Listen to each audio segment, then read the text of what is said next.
श्रीराम जय जय राम। नमस्कार। आज दिनांक 6 एप्रिल।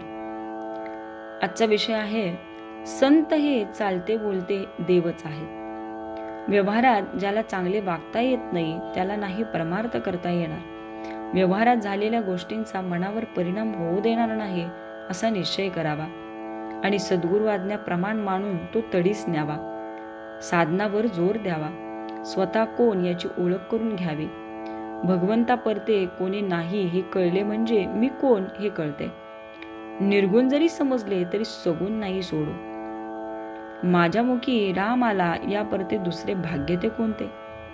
हृदयात स्फूर्ती येऊनच आपण बोलतो, मग आमच्या मुखात राम आला तर तो हृदयात नाही असे कसे म्हणावे। तुम्ही मला उपनिषदातले सांग म्हटले तर कसे सांगू। ज्याने जे केले तेच तो सांगणार। एक गुरुआज्ञा पालन याशिवाय दुसरे काहीच मी केले नाही, तर मी दुसरे काय सांगणार।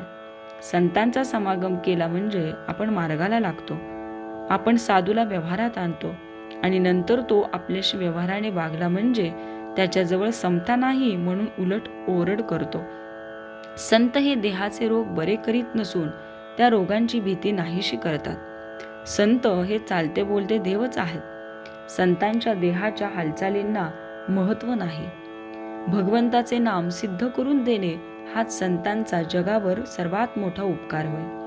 हजारो लोक भगवंताच्या नामाला लावणे हेच खरे संतांचे कार्य होय। संतांचा कोणताही मार्ग हा वेदांच्या आणि शास्त्राच्या उलट असणे शक्यच नाही।